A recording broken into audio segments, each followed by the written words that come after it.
Good evening guys and welcome to the Outlast 2 talk/review/rant. I'm just putting this in as a quick plug before the video starts. This is gonna contain some spoilers, so make sure to play the game yourself or watch someone else play through it. Shameless plug, I do have a playthrough on the channel if you want to check that out. I'm getting a lot of eyebrow gaming here. If not, that's cool, you can just play it yourself. Highly encourage you to do so. Grab some popcorn, grab a blanket, and let's get right to the video. Well, in case you've never played or heard of Outlast 2 before, let me just give you a quick rundown first. Outlast 2 is a first-person survival horror game where you take on the role of Blake Langerman, an assistant and cameraman for his wife Lynn, who is set on investigating the death of a pregnant woman in the Havasupai reservation in Arizona. Your helicopter is almost immediately shot down by a mysterious flash of light. Miles from the nearest.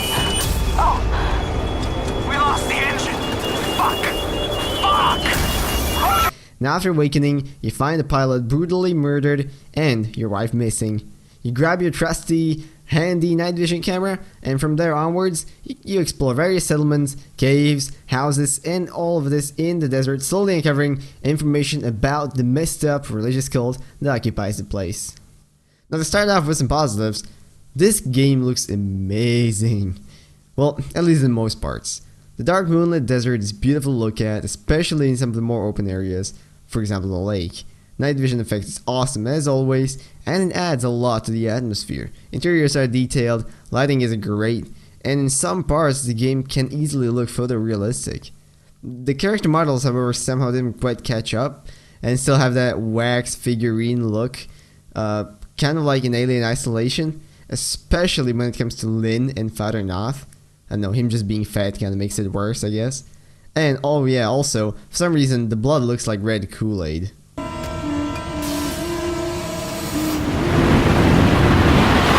On the other hand, however, the audio is stellar. Soundtrack is amazing, though it does sometimes have a tendency to rape your ears every once in a while, especially in the mines nearing the end.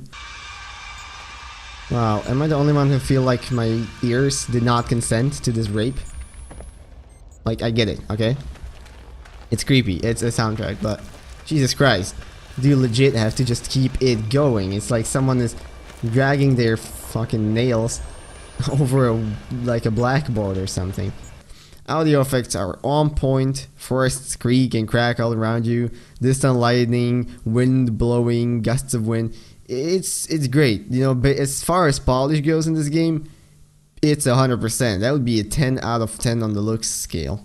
Problem is, however, the few hours in, maybe even less than that, when the polish, you kind of gotten over that already, realize there really isn't much more to it than the polish. Wow, the game looks amazing. I mean, I guess it's not that difficult to make a polished hallway look polished, but it looks cool. The story is convoluted from the start, and while you expect it to pick up and maybe clear out a little bit as the story progresses, this just never happens. The game will end with you not knowing any more about what's actually happening than you were within the first 30 minutes. And I personally was really annoyed by that. I read maybe, if I'm being generous, 70% of all there was to read and find, and I still had basically no idea of what's going on going into the final sequence. So I can't imagine that even having read everything, you would still not have a clear idea of what's actually going on. What are these flashes of lights? What is this tsunami in the fucking lake? Why are there dead animals all of a sudden? What the heck is going on?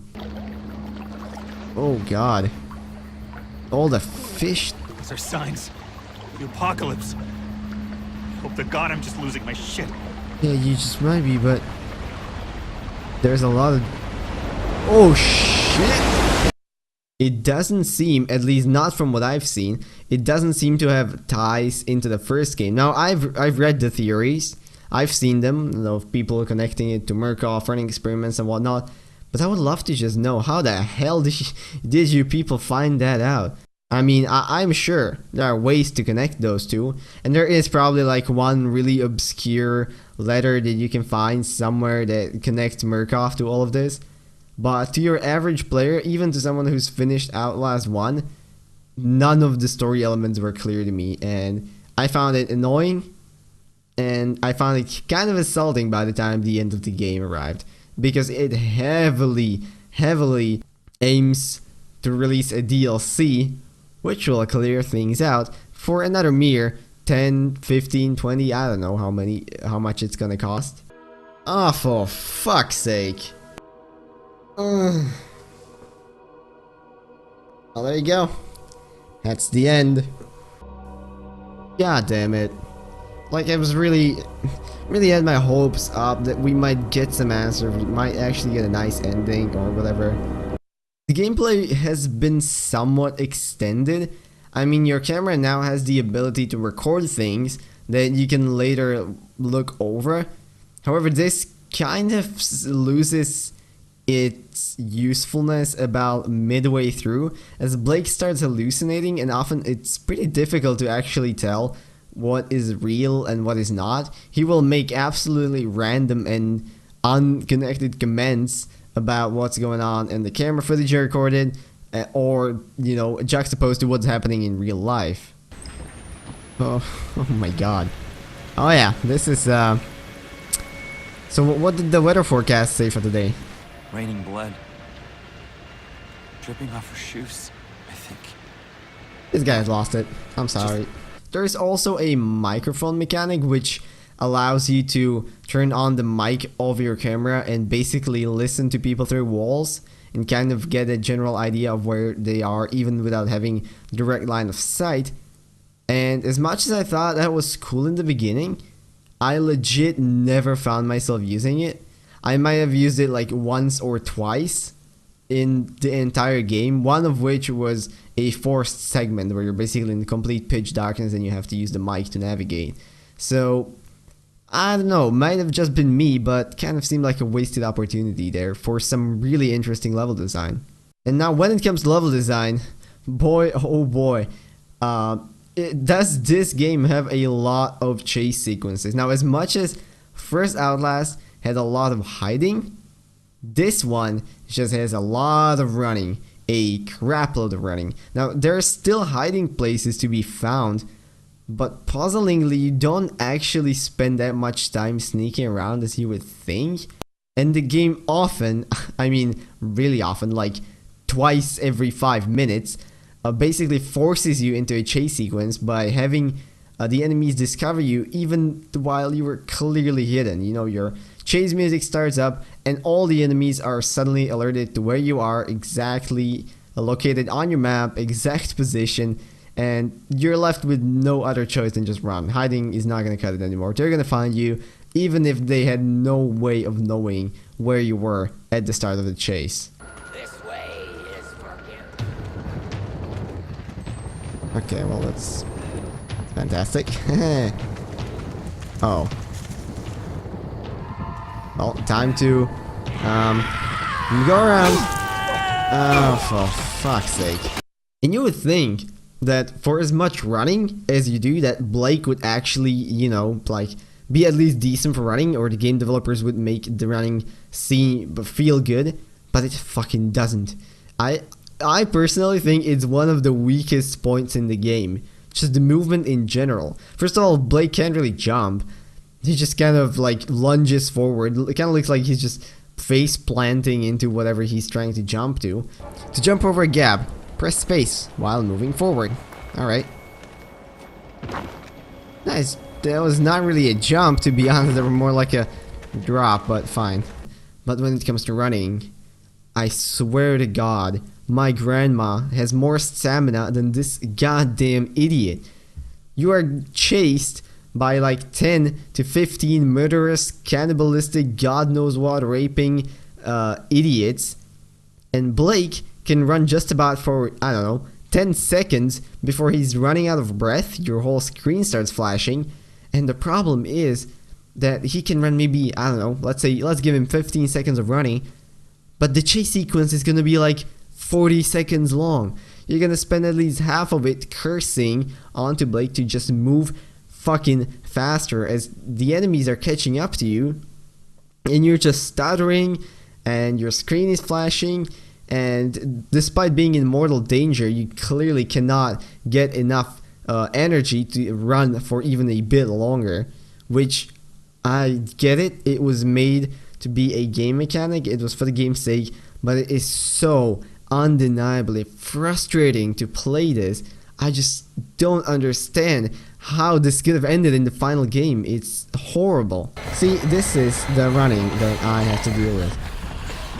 Basically not... Okay, jump. Come on. Come on. Yeah, I know you can't... Fuck this guy. God fucking damn, it pisses me off so much. Come on. Like, how do you even run out of breath in mortal fucking danger? Run. What's with this speed? Look at this fucking speed. I'm not even walking. Run, you fucking asshole. But I don't think any of this is the key, is the core problem. I think the core problem here is that the game is just not scary. It's really not. I mean, some segments are. Let me just get to that a bit later. But generally, as long as you are in the Arizona desert, which is basically 90% of the game, it's just not scary. The enemies, yeah, sure, they're kind of like twisted farmers or whatever, but they're just farmers. They really aren't scary. They have machetes and they have rakes and whatever, but it's definitely not something that I'd be going like, oh shit, that's really creepy about. Even the Martha chick, who's like this tall, slender woman with a giant pickaxe, she's not really scary. I mean, you see her first time, you're like, that's weird, I guess. But it's just a tall woman, there's nothing scary about her. Now, some of the best segments of this game, and I've said this a lot during my playthrough, if you watch it, shameless plug by the way, I've said this a lot. My favorite parts of this game were set at the school. You see, during the story, Blake will regularly have flashbacks to his younger times back in what I presume to be, I guess, middle school. Can't really tell. Where a close friend of his basically gets presumably raped and murdered, or maybe just murdered, I'm not sure. But you will get these flashbacks, and that is when the game is at its best by far.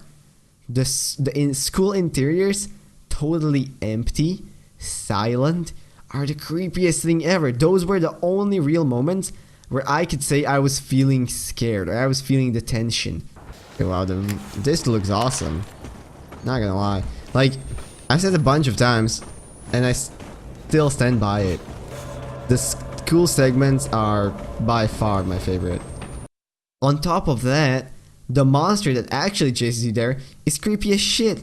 It's this like mutated guy with tongues and arms all around himself, runs creepily, and he runs fast, and all the walls start to like grow tumors and whatever whenever he's close.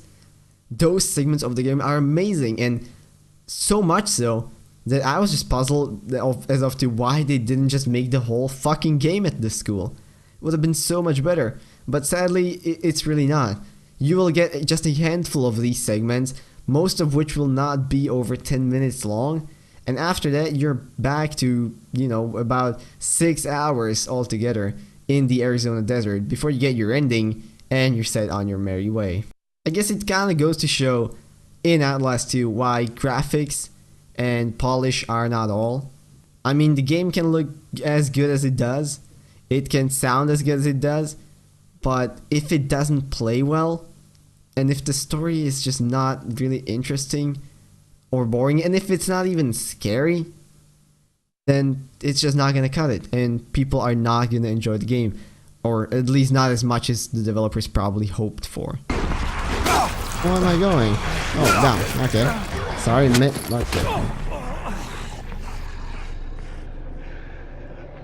See, this is why these parts suck. This is genuinely why these parts suck ass. If you don't know exactly where you're supposed to run, in 10 milliseconds you're dead and just redoing the same segment over and over and over. Who the fuck thought that was gonna be fun? Now, if I was to sum it up, I would actually draw a parallel here between another popular horror game dual combo thing, if you will, and that's the Amnesia games. Remember when Amnesia The Dark Descent came out? That game was the shit. It was scary. It became the meat and grind of all YouTubers. I mean, I played it on the channel. Another shameless plug. But that game was amazing. Well, at least most of it was. But then Amnesia Machine for Pigs came along. And a lot of people hated that game. They didn't find it scary. Found the story to be convoluted. They didn't like it. It was not like the original Amnesia. And I think that is very much what happened here with Outlast. I think the name actually hurts it the most. If this game came out under a different IP as just a, you know, just a different kind of AAA styled horror game, I think it would have been received much better. It's just that people going into Outlast 2 basically expected better, more refined gameplay and story of Outlast 1, and that's not what they got. They got a pretty different game. One that does not focus so much on hiding and scariness, but more on gore and shock value. And, you know, if I was to evaluate the game without it being an Outlast, and it just being an independently made horror game, I would have been a lot more accepting. I would have been a lot more willing to say, yeah, I mean, I didn't hate it. It didn't play great, but I didn't hate it. But the state it is in, having it released under the name of Outlast, I'm just being a lot harsher because that's exactly what I'm expecting. I'm expecting a game that takes the mechanics and dynamics of Outlast, refines them, makes them better, iterates on them. Whereas this one brings nothing new to the table. It's just the same old, and somehow it's worse than the original. And that makes it for this video, guys. So, did you enjoy Outlast 2? And if so, make sure to leave it down in the comments, and also tell me which parts you liked, which parts you disliked, or, you know, if you agreed or disagreed with anything what I said, make sure to let me know that too, so I can feel bad about myself. Anyways, I hope you guys enjoyed this video. If you did, make sure to check back in for more. Now make sure to do more. I wish you all the rest of this evening, and I will see you in the next one. Bye bye. Okay, so we have a dead Lynn over there, a dead this guy, Noth, who was such an important character to the story that I'm very happy they developed him well. As you can see, we have encountered him twice, for a total of about 30 seconds. And it's morning. And we're getting heavenly music. Please tell me this is not how this ends. I'm gonna be pissed.